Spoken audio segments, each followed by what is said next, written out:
Good morning.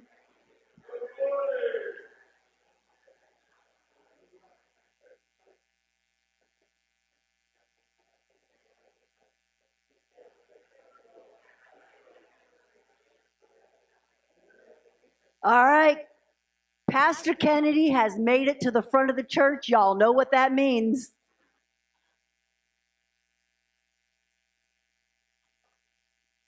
Good morning, everyone.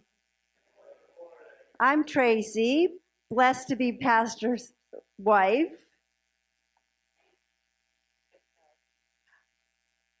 So happy to see you guys here today. So Pastor Kennedy wants to know if you're ready to fight.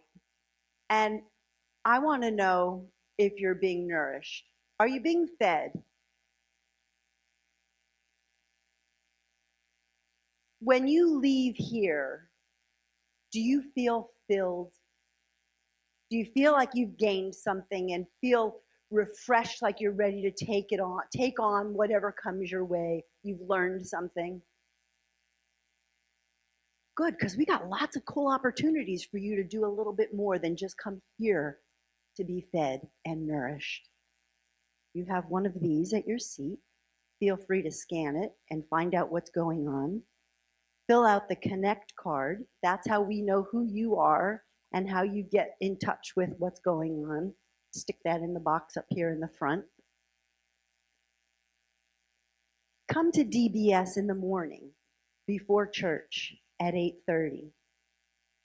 Man, it's not just that we're learning what God's word has for us, but it is a beautiful time of fellowship, a beautiful time to connect with people you may not already have a relationship with, and a beautiful way to learn how to pray for the people who are sitting beside you and in front of you, because that is a time of being vulnerable.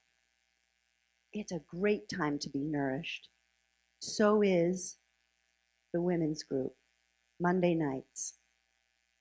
So is the men's group, Saturday morning. So is this incredible opportunity that we have, Men's Bible, the Jeremiah 29:11 Men's Weekend coming up. This weekend coming, May 1st to 3rd. Men, not only are they really going to feed you, so you got to get with Rob Slakes and be able to let him know that you want to come so that there's enough food for you, that your soul will be nourished. What a great way to get in touch with the other men of the church and talk about real men things. Please see Rob Slakes for that. He's not here today, but get in touch with him. We also have an opportunity for baptism for those of you who are ready to proclaim that Jesus Christ is your Savior. Let Pastor Kennedy or Pastor Eric know that you would like to be baptized, and that is coming up. Thanks, everybody. That's all I have.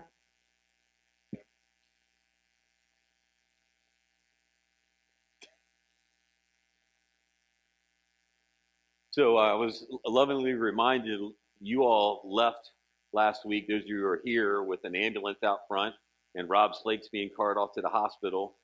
And when I got to the hospital, he was on some mighty fine drugs. Matter of fact, he doesn't even remember seeing me at that point. And they took about 5 people to take him back and give him more drugs and to reset, which was a completely dislocated hip. So the pain that you heard was legit. He looked down, and in kind of his words, his leg was doing things it shouldn't have been doing. Like it was just free floating and free falling or whatever. But it was crazy. But he yesterday walked his daughter down a long road into getting married, and he had his dance with his daughter. So God reset all that. Yeah.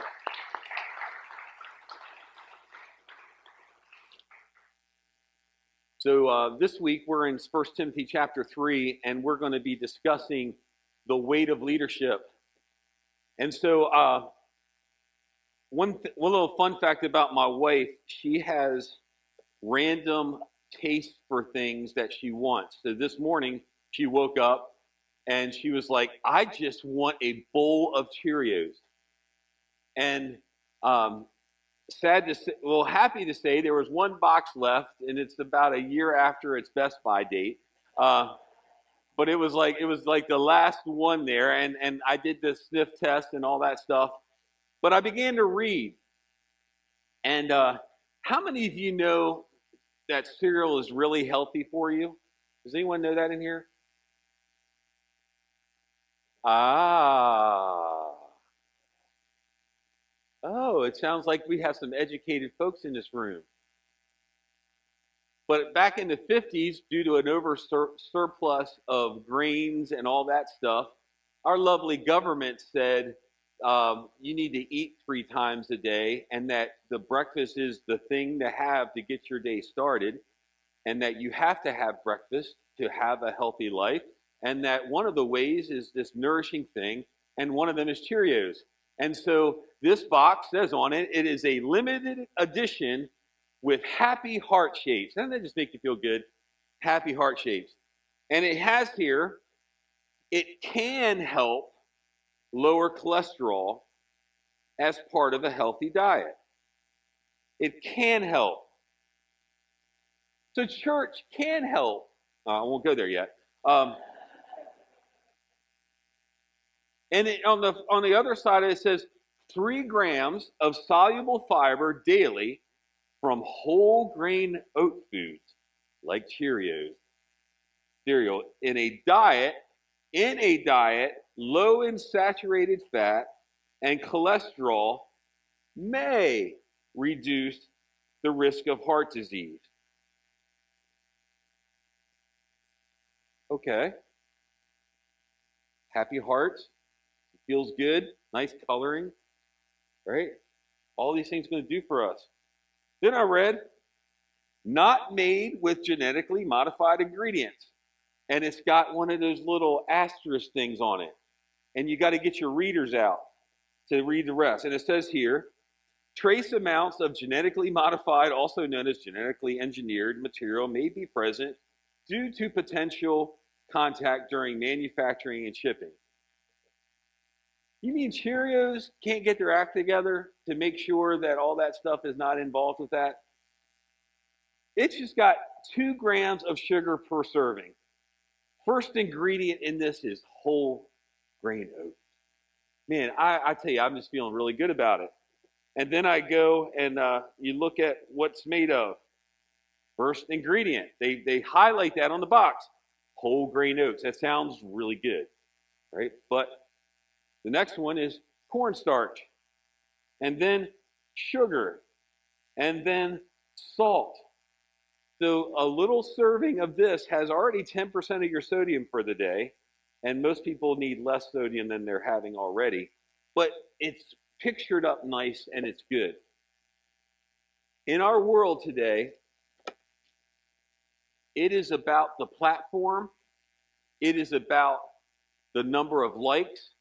It is about how popular you are, or maybe how good your packaging is. But the Bible totally undoes that and says what's really important is what's on the inside.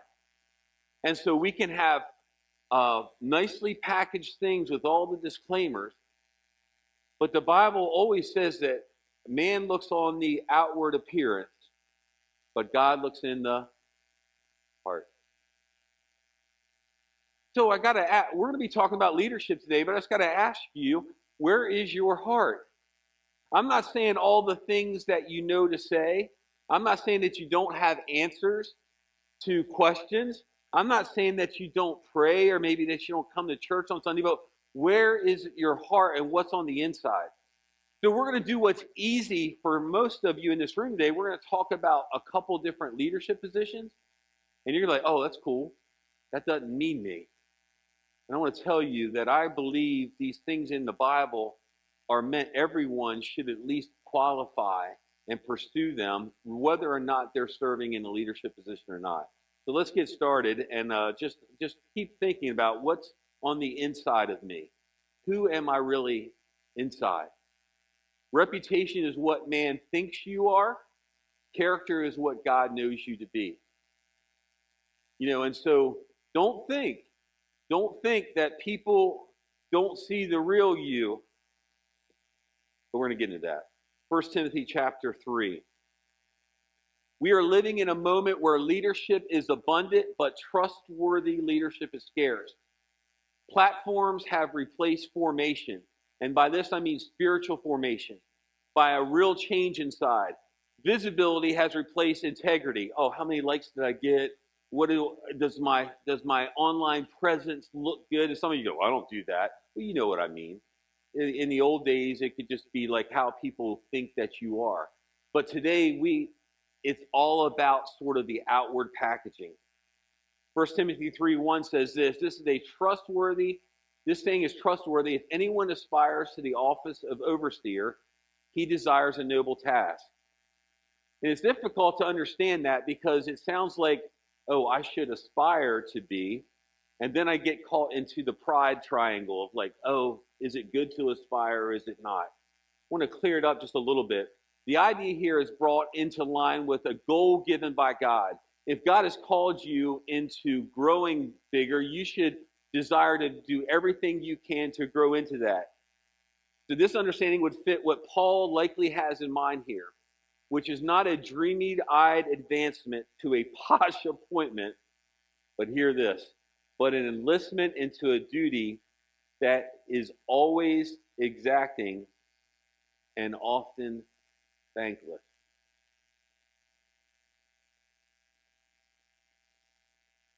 God's way of servant leadership is far different than our world. We had a former elder here. His name was Roger Mann. He worked for Boeing, and he taught us that the leadership pyramid in God's ways is turned upside down, where you are called to be the greatest servant. In our men's group yesterday, we talked about Jesus washing the feet of these dirty feet of people. And truly, he gave us the best example of servant leadership, that we're called to wash the feet. It was pointed out that his garment was even used to wipe the dirt off of the people that they were serving. And so that is a picture of the cross, is it not? That he took on our transgressions and sins upon himself. He made us clean so that we can walk in new life. That is servant leadership. Verse 2, it says, therefore an overseer, and let me be clear about this, we would consider this an elder in our church. The word, I can go into a bunch of theological things, but we have elders in our church, and we're like working on deacon stuff, especially in the fall, to be more clear about that, where we're going. But so you have elders in the church who lead the church, and this is what they're talking about. So right now in our church, just to be clear, Pastor Kennedy, myself, and Rob Slakes are the elders of our church. Rob Horner has served as an elder, and he still serves us in a capacity that we bring him in. So he's sort of like a grandpa.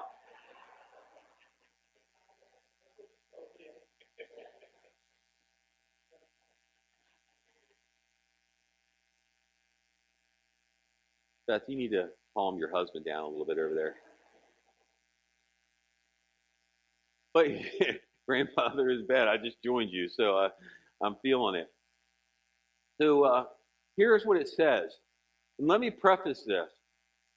There have been times in ministry that I've looked at these verses and I go, man, these aren't all firing in all cylinders in my life right now. You probably feel like that if you're a Christian. Not everything's firing right now. But in leadership, God through Jesus, set an ultimate example for us. So listen to this. They must be above reproach. Thankfully, it doesn't mean perfect. Thankfully, it just means that generally living, there's nothing they can be accused of. Here it says, the husband of one wife. Polygamy was a thing back in the day, and men would go do things, and it's bad. So really, it's like that the elder would, if he's married, that he would have one wife. And I always say one's plenty, right, guys? I mean, like that's enough for me. I didn't mean it bad, but it's like it's. Oh, now Rob's pointing at me. He's like, "I'm gonna get you, boy." But it's like it's so fulfilling, and it's like it's God's plan. We talked about that last week. We got to go after God's plan and model. What was that, Andy? Get your wife in order, son. Sober-minded, self-controlled, respectable, hospitable, able to teach. And this able to teach thing sort of trips people up some because they think that, oh, I'm not called to come up and preach, am I?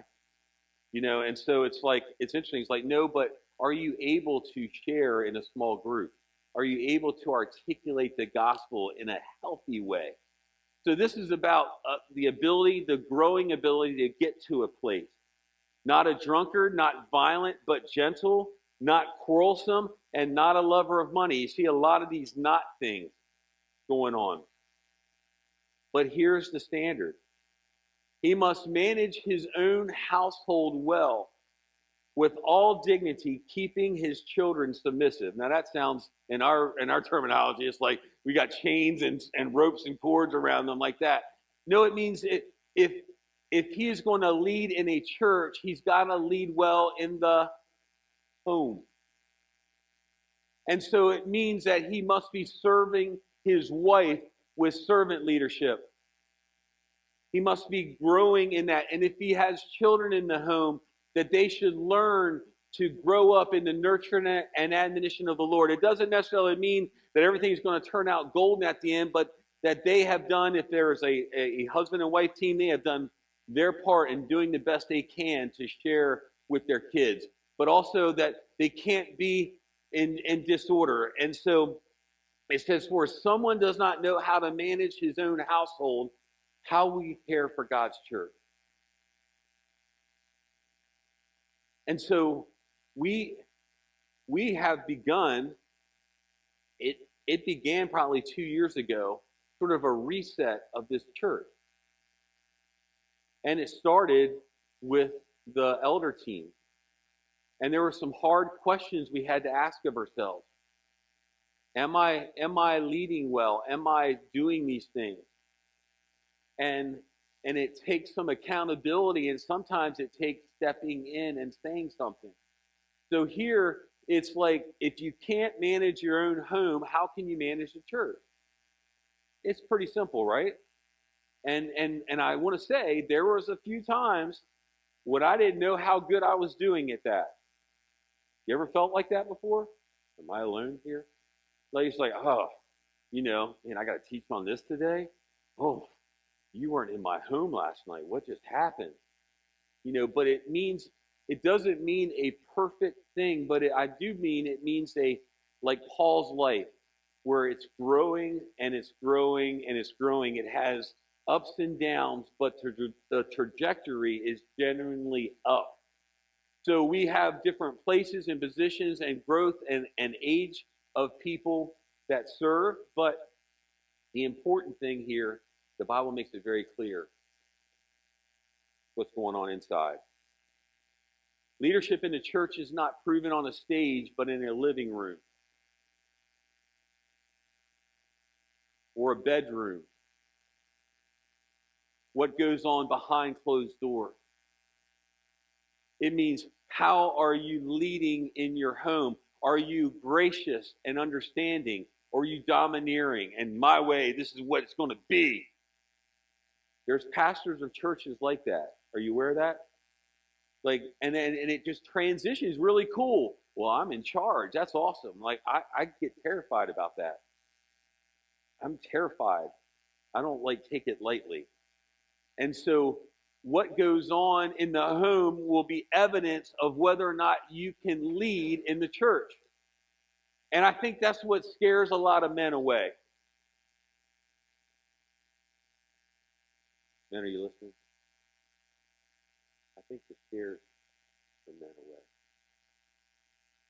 Some very capable men who might not be qualified yet, but are afraid of submitting Jesus Christ as Lord and saying everything you can have. I think there are men in the church, I'm just saying broad church, so no one gets offended here, who get worried when their wife starts growing and outpacing them. Because then, what are you going to do? I think men, we can take a shortcut with our spiritual formation and think that we can just get by. But it is very much like that silver and dross thing that we hear about in the Old Testament. When the silver gets heated up and the impurities rise to the top, we find out what happens in difficult times. And so you skim off the dross and it gets tossed away. Our life is constantly over a fire, and our hearts are constantly being heated up so that the impurities will be exposed. And the goal is to let Jesus remove them and wash our feet.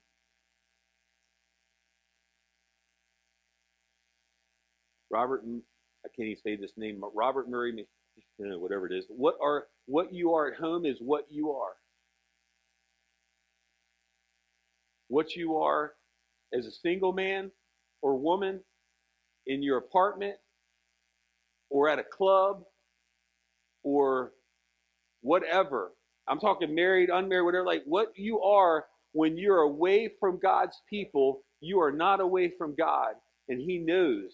And I'm not here to beat you down on this, but it's like, are we willing to set a higher goal for our lives? When we lower the responsibility, we lower and say, well, Jesus didn't really mean everything, did He?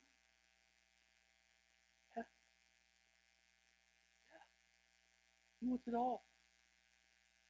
And I will confess, I've been scared before. So when I say I know what it's like, or I say there's some scared men in this room, I've been a scared man in this room. I've gotten comfortable now. Maybe it's just the grandpa in me.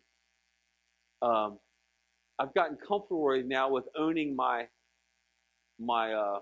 flaws and working on them. I'm not saying I've arrived, but the beautiful thing is, in this body, if you're struggling, no matter where on that spectrum you're struggling, we are here for you and we will find help for you, but you've got to want it. One of the best things I learned in college and masters and all that stuff was that if someone doesn't want help, you can't help them. I used to chase people down. You know, I used to be like, come on, man, come on, man. Come on, you got to do this. And man, they would run. It was like they would stiff arm me. I don't want this. And when that fire gets up, it's like, man, I don't want to be exposed. But the men in this room and the women in this room, if you really want to grow, put yourself with someone that in many ways you aspire to be, that reminds you of Jesus Christ, and ask them the hard questions and do the hard things and begin the journey, and you will be blessed. This isn't a misery thing. It is a freedom thing. Tree of life, right? That was beautiful. Goes on about the overseer or an elder, pastor. He must not be a recent convert, or he may become puffed up with conceit and fall into the condemnation of the devil. Kind of self-explanatory, right? Someone gets saved. Oh, you should be an elder. Yeah, I can roll right in there. Yeah, check me out. I'm up in the church, and I'm cool. And the problem is, those flaws get exposed really quick. And there's been many churches that have fallen by someone that's very gifted, but their heart has not matured. And maturity starts here with us, right? Who's the problem? The problem's here. My lack of maturity. I've constantly got to be growing in that. Also, they must be well thought of by the outsider so that he may not fall into disgrace, into the snare of the devil. Kennedy says you do want to fight. If you're here just on Sunday morning, you're not really fighting. You know, a few people in this room gone to basic training. You know, that wasn't a part-time job. You know, I couldn't tell the drill instructors, hey, time out, kill. You know, it's cool. That didn't work. I saw one or two people that did that. That did not work for them. You know, and it didn't work out for us because they punished us then because of this one or two. But, you know, we have to be understood of that the outside world views us as finally decent people, have a decent reputation. If you're known to be a thief and an adulterer and all that stuff without a resurrection story in your life, then you are bringing sin into the church, and it affects everyone. John Stott said the church is always one generation away from extinction, and that generation is always led. But just because you have a leader, that doesn't mean you're being led well. You know, we have to have that view of leadership. It's important.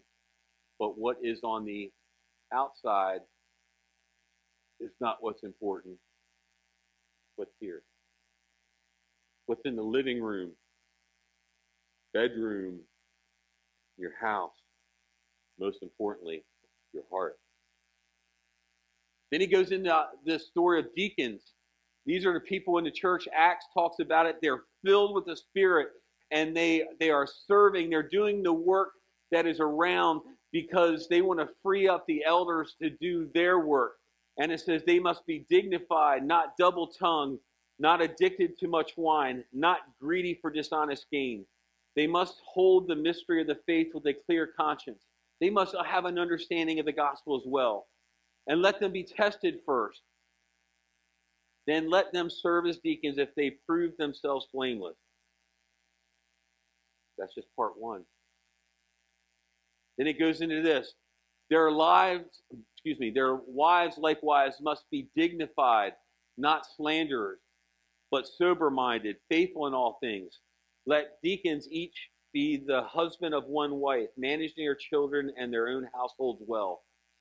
We're going to get into this probably later on in the year, but we believe as a church, we talked about it last week, that the elders of the church must be men. We believe that the deacons in the church can be men and women who are, gifted and are strong and fill these requirements. That means, ladies, you can't have two husbands. This sort of gets converted. You can't do that. All right. So just so you know, but it says, let deacons each be the husband of one wife, managing their children and their own households. How? Well, doesn't say perfect, but well. This is a lot of responsibility. It doesn't, not that much different from the elders of the church, is it? So the thing is, some churches will say, well, the deacons, they are the ones that do the stuff of the church, and the elders are the spiritual ones. No. In Acts, it says the deacons must be spirit-filled. They must be men full of the Spirit, women full of the Spirit, who are led by the Spirit and guided by the Spirit. So it is a lot that goes on here. Verse 13 says, for those who serve well as deacons gain a good standing for themselves and also great confidence in the faith that is in Jesus Christ. Everything we do, Christian, this means you too. Everything you do is either reflecting the goodness of God to everyone that knows you or ripping it apart. You know, the famous saying, church would be great if it wasn't for the people in church, right? Like, church would be a wonderful thing. But we all have our problems, but we want to grow in it. So a good deacon is one that has a good standing and a great confidence in Jesus. Verse 14, he goes, he says, I hope to come to you soon, but I'm writing these things to you so that if I delay, you may know how one ought to behave in the household of God, which is the church of the living God, a pillar of buttress and truth. Paul's letters, usually they're a slap in the face. Here to Timothy, he's just going, hold a high standard. Because the church is of the living God. You are a living temple. You in Christ are a spirit-filled temple. You hold residence of the Spirit of God in you. And you're either going to defame him or give him thanks. And more importantly, glory. You're going to be like this. Someone says something nice. Look at my Jesus. Look at what he did for me. Can I tell you a story? I wasn't always like that. Like, I love telling the story that I was an angry young man. I had been molested. I had abuse from my mom and different things. And I was an angry soul. And God called me into ministry, and it sort of burned my butt. I wanted to do anything but that. No pun intended. But when we allow him to come in and do the work, we can't say no to him. You might be young. You can't say, well, that's not for me right now. Well, maybe you start making it for you. Maybe you start going, you know what? I want to at least qualify. I don't need a position title. Do you see us really caring about titles in this church? I just got to ask you. I don't care if you call me Eric or Dude or Bud or whatever. Like, it doesn't matter to me. But what does matter to me is how we are living. Are we honest and transparent before the Lord? I love it when a guy comes to me and goes, I know Kennedy does too. There's men in this church who do. Man, I'm struggling in this area. It's not like we go, oh no. What? I'm shocked. Chances are if we spend any time with you, we probably already know it. But man, when a man will stand up and go, and women, you too, it happens both. So sorry, I don't mean to be laying on that. It's like I want to give guys the harder time. I want to punch them in the face a little bit. But it's like when you go, no violence. I'm sorry, no violence. I'm a peaceful man. I'm a peacemaker, right, Kennedy? I said that. All right. But man, when a man will come up to me or a woman will say, I have this problem and I want to fight it, I'm like, yes, let's go. And it's either me working it, finding someone else who's better than me, working the problem, and coming alongside, and that there's submission to all that, where it's like, I need help, but that doesn't mean I'm broken in all these ways. No, it means you are trusting God and following him and taking steps towards him so that he can restore you. Shouldn't that be a goal of every man and woman in this church? And shouldn't these kids in this church see men and women who are sold out? Not that we're weird, fluffy Christians and just religious speak and all, but no, when push comes to shove,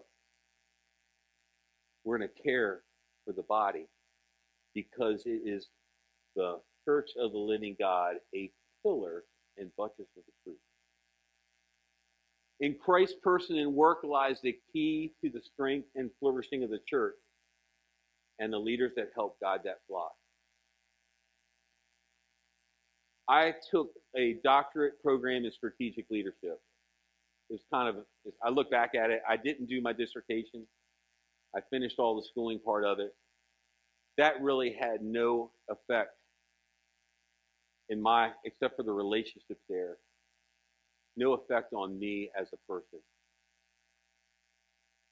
Following the model of Jesus and following people who have lived that model out around me has helped me become a better man and a more loving man and a less angry man and more of a peace-seeking man and a man who desires others to grow. So in Christ's person and work lies the key. Alistair Begg said, truth is not something we invent, it is something that we uphold. If you're married, are you upholding the truth in your relationship?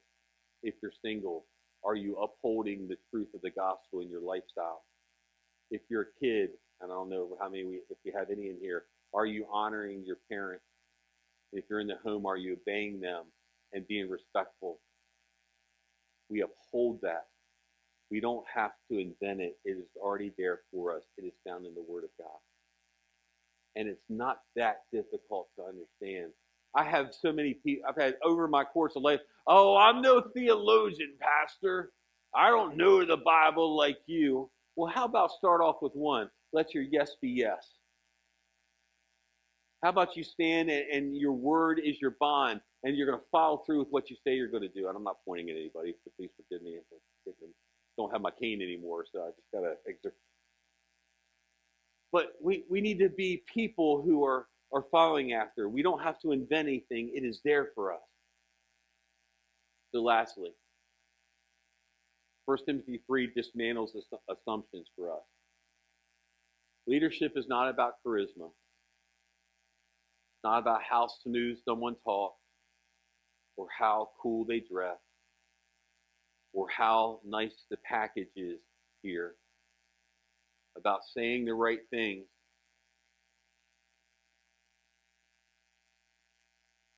And having all the little disclaimers written in small ink so no one will pay attention to them. Because I found when I look at this is what I wanted to see. But it wasn't easy. God wants to see your heart. He already knows it. He just wants you to trust him with it. What does trust equal? Faith. That's what he wants. So leadership is not about a platform. It's not about how many people like your stuff and check box it. It's about how God knows you to be and what others know you to be. It's not about speed, about how you do things. It's about the spiritual formation. It's about being faithful. And it's also having an honest fear of God. Last thing I want this church to be is legalistic. I don't. But we have to have an honest fear of God. We have to honestly understand that. And that fear should not motivate us, but love should motivate us. Yes? So this morning, I would say to all of us, aspire to grow in your walk. Find someone that you're going to willing to submit yourself to and say, help me. Don't have a bunch of small writing on this. Oh, I'm in, but there might be some chemicals attached to this, or there might be this or that or whatever. How about we have a simple thing that I am a disciple of Jesus? Not fancy packaging, not a bunch of likes, not little cute shaped hearts or the perfect shirt that we wear, but our inside is known to those around us. And we just know, man, you have a testimony, and we want to hear it. That's the church I want to be involved in. Your leaders are here to serve you. If I or any other leaders in this church don't do that well, your path is to come to me first, and if I don't answer you well, you go to another one. You grab a Kennedy, or you grab a Rob, or you grab a Rob Slakes and go, wait a minute, Eric is doing this, and I need to confront him. We are all submitted to one another before God. Yes? That's how we want to live. Would you bow with me as we prepare for communion?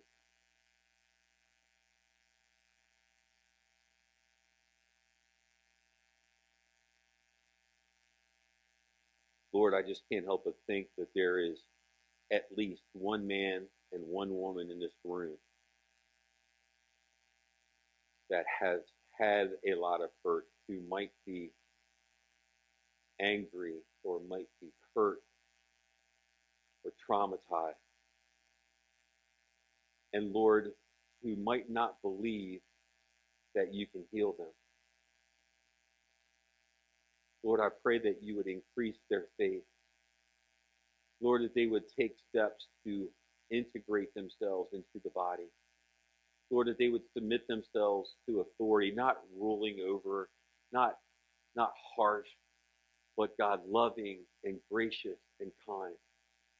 Lord, so that we can see more and more testimonies like Rob. Lord, that been able to witness a family begin to be restored. Lord, we thank you that you did that in the life of our brother and sister Rob and Beth 30-some years ago. You restored what was broken. God, you're doing this work, and we're grateful for it. We pray in Jesus' name. Amen. If you would, please stand as we prepare for communion. The way we do it here is we ask everyone, if you're